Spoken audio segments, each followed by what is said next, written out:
ಗಾಂಜಾ ಪಾರ್ಟಿಯಲ್ಲಿ ಭಾಗಿಯಾಗಿದ್ದ ಪೊಲೀಸರ ವಿರುದ್ಧ ದಾಖಲಾಯಿತು ಕೇಸ್. ದೆಹಲಿ ಅಂಗಳ ತಲುಪಿದ ಬಿಜೆಪಿಯಲ್ಲಿನ ಪಾದಯಾತ್ರೆ ಕದನ. ಉದ್ಘಾಟನೆಗೆ ಸಿದ್ಧವಾಗಿದ್ದ ಸೋಮಣ್ಣ ಕಚೇರಿ ರಾಜ್ಯ ಸರ್ಕಾರ ವಾಪಸ್ ಪಡೆದಿದ್ಯಾಕೆ? ಈ ಎಲ್ಲ ಸುದ್ದಿಯನ್ನು ನೋಡೋಣ ಸಮಗ್ರ ನ್ಯೂಸ್ ಟಾಪ್ 9 ನಲ್ಲಿ. ಗಾಂಜಾ ಪಾರ್ಟಿಯಲ್ಲಿ ಭಾಗಿಯಾಗಿದ್ದ ಪೊಲೀಸರ ವಿರುದ್ಧ ಕ್ರಮ ಕೈಗೊಳ್ಳಲಾಗಿದೆ. 3 ಕಾನ್ಸ್ಟೇಬಲ್ ಸೇರಿ 19 ಜನರ ವಿರುದ್ಧ ಬೆಂಗಳೂರಿನ ಚಿಕ್ಕಜಾಲ ಠಾಣೆಯಲ್ಲಿ ಪ್ರಕರಣ ದಾಖಲಾಗಿದೆ. ಬೆಂಗಳೂರು ಹೊರವಲಯದ ವಿಲ್ಲಾದಲ್ಲಿ ಪಾರ್ಟಿ ನಡೆದಿತ್ತು. ಸ್ನೇಹಿತನ ಬರ್ತ್ಡೇ ಪ್ರಯುಕ್ತ ಪಾರ್ಟಿ ಆಯೋಜಿಸಲಾಗಿತ್ತು. 10 ಯುವತಿಯರು 9 ಯುವಕರು ಪಾರ್ಟಿಯಲ್ಲಿ ಮೋಜು ಮಸ್ತಿ ಮಾಡಿದ್ರು. ಈ ಪೈಕಿ ಕಾನ್ಸ್ಟೇಬಲ್ಗಳಾದ ಮಂಜುನಾಥ್, ಆನಂದ್ ಕುಮಾರ್, ಅನಂತರಾಜು ಭಾಗಿಯಾಗಿದ್ರು. ಎಸ್ಬಿಐ, ಪಿಎನ್ಬಿ ಬ್ಯಾಂಕ್ನಲ್ಲಿರುವ ಖಾತೆ ಮುಚ್ಚುವ ಕ್ರಮಗಳಿಗೆ ಸರ್ಕಾರ ತಾತ್ಕಾಲಿಕ ತಡೆ ನೀಡಿದೆ. ಸಿಎಂ ಭೇಟಿಯಾಗಿ 15 ದಿನ ಸಮಯ ನೀಡುವಂತೆ ಅಧಿಕಾರಿಗಳು ಮನವಿ ಮಾಡಿದ್ದಾರೆ.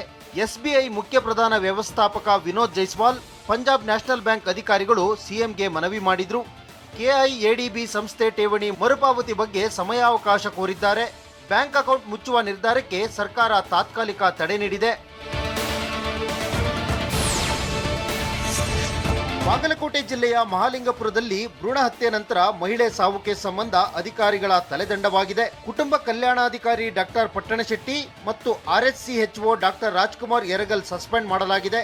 ತನಿಖಾ ವರದಿ ಆಧರಿಸಿ ಸರ್ಕಾರ ಆದೇಶ ನೀಡಿದೆ. 2023ರ ಮೇ 25ರಂದು ಗರ್ಭಪಾತದ ನಂತರ ಸೋನಾಲಿ ಮೃತಪಟ್ಟಿದ್ರು. ಬಾಗಲಕೋಟೆ ತಾಲೂಕು ಆರೋಗ್ಯಾಧಿಕಾರಿ ಡಾಕ್ಟರ್ ಜಿಎಸ್ ಗಲಗಲಿ, ಪ್ರಾಥಮಿಕ ಆರೋಗ್ಯ ಸುರಕ್ಷಾಧಿಕಾರಿ ಅಮೋಜವ್ವ ಬಿದಗಿಯನ್ನ ವರ್ಗಾವಣೆ ಮಾಡಲಾಗಿದೆ.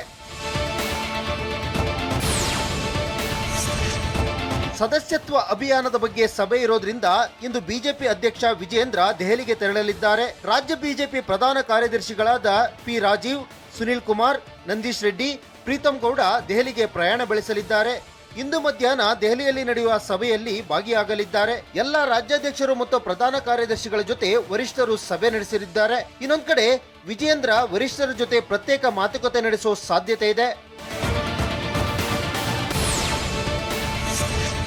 ಬುಡ ಹಗರಣ ಖಂಡಿಸಿ ಪಾದಯಾತ್ರೆ ಬಳಿಕ ಬಳ್ಳಾರಿ ಪಾದಯಾತ್ರೆಗೆ ಬಿಜೆಪಿಯ ಬಂಡಾಯ ನಾಯಕರು ಪ್ಲಾನ್ ಮಾಡಿದ್ದಾರೆ. ಬಳ್ಳಾರಿ ಪಾದಯಾತ್ರೆ ವಿಚಾರದಲ್ಲಿ ಬಿಜೆಪಿಯ ಜಟಾಪಟಿ ಜೋರಾಗಿದೆ. ನಮ್ಮ ನಾಯಕತ್ವದಲ್ಲೇ ಪಾದಯಾತ್ರೆ ನಡೆಯಬೇಕು ಎಂದು ಯತ್ನಾಳ್, ರಮೇಶ್ ಜಾರಕಿಹೊಳಿ ಪಟ್ಟು ಹಿಡಿದಿದ್ದಾರೆ. ಇನ್ನೊಂದು ಕಡೆ ಇಂದು ದೆಹಲಿಗೆ ತೆರಳಲಿರೋ ಬಿಜೆಪಿ ರಾಜ್ಯಾಧ್ಯಕ್ಷ ವಿಜಯೇಂದ್ರ ಬಳ್ಳಾರಿ ಪಾದಯಾತ್ರೆ ಕುರಿತು ವರಿಷ್ಠರ ಜೊತೆ ಮಾತುಕತೆ ನಡೆಸಿ ಮುಂದಿನ ನಿರ್ಧಾರ ಕೈಗೊಳ್ಳಲಿದ್ದಾರೆ ಅಂತ ಹೇಳಲಾಗ್ತಿದೆ.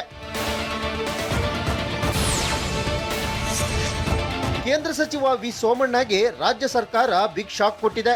ಉದ್ಘಾಟನೆಗೆ ಸಿದ್ಧವಾಗಿದ್ದ ಸಂಸದರ ಕಚೇರಿ ಹಿಂಪಡೆದಿದೆ. ತುಮಕೂರು ರೈಲು ನಿಲ್ದಾಣದ ಬಳಿ ಇರೋ ಹಳೆ ಪರಿವೀಕ್ಷಣಾ ಮಂದಿರವನ್ನ ವಾಪಸ್ ಪಡೆದಿದೆ. ಕೇಂದ್ರ ಸಚಿವ ವಿ ಸೋಮಣ್ಣಗೆ ರಾಜ್ಯ ಸರ್ಕಾರ 4 ಕೊಠಡಿ ನೀಡಿತ್ತು. ಐಬಿಯ 4 ಕೊಠಡಿಗಳನ್ನ ಸೋಮಣ್ಣ ಉನ್ನತೀಕರಣ ಮಾಡಿದ್ರು. ಆಗಸ್ಟ್ 18ರಂದು ನೂತನ ಕಚೇರಿ ಉದ್ಘಾಟನೆಗೆ ಸೋಮಣ್ಣ ಪ್ಲಾನ್ ಕೂಡ ಮಾಡಿದ್ರು.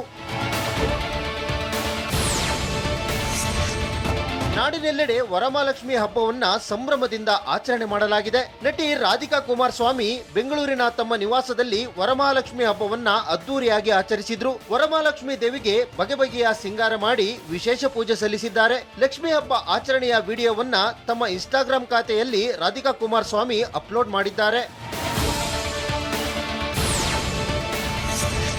ಬೆಂಗಳೂರಿನ ವಿಶ್ವೇಶ್ವರಪುರ ಕಾನೂನು ಮಹಾವಿದ್ಯಾಲಯ ಹಾಗೂ ಹುಬ್ಬಳ್ಳಿಯ ಕರ್ನಾಟಕ ರಾಜ್ಯ ಕಾನೂನು ವಿವಿ ಸಹಯೋಗದೊಂದಿಗೆ ಅಂತರ್ ಕಾಲೇಜು ಪುರುಷರ ವಾಲಿಬಾಲ್ ಪಂದ್ಯಾವಳಿ ನಡೆಸಲಾಯಿತು. ಕಿತ್ತೂರು ರಾಣಿ ಚೆನ್ನಮ್ಮ ಒಳಾಂಗಣ ಕ್ರೀಡಾಂಗಣದಲ್ಲಿ ನಡೆದ ಪಂದ್ಯಾವಳಿಯಲ್ಲಿ 25 ತಂಡಗಳು ಭಾಗವಹಿಸಿದ್ವು. ಕ್ರೀಡಾ ಮತ್ತು ಯುವಜನ ಇಲಾಖೆ ಜಂಟಿ ನಿರ್ದೇಶಕ ಕೆಎಸ್ ಸುಭಾಷ್ ಚಂದ್ರ ಪಂದ್ಯಾವಳಿಯನ್ನ ಉದ್ಘಾಟಿಸಿದ್ರು. ಬೆಂಗಳೂರಿನ ಅಲಮೀನ್ ಕಾನೂನು ಕಾಲೇಜ್ ಪ್ರಥಮ ಸ್ಥಾನವನ್ನ ಪಡೆದರೆ ಕೋಲಾರದ ಬಸವಶ್ರೀ ಕಾನೂನು ಕಾಲೇಜು ದ್ವಿತೀಯ ಸ್ಥಾನವನ್ನ ಪಡೆದಿದೆ.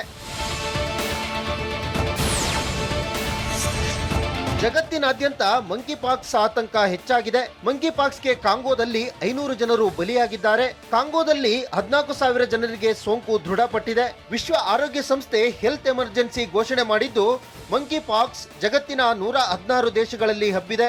ಭಾರತದಲ್ಲೂ ಈ ವರ್ಷ ಜೂನ್ವರೆಗೆ 27 ಪ್ರಕರಣ ಪತ್ತೆಯಾಗಿವೆ.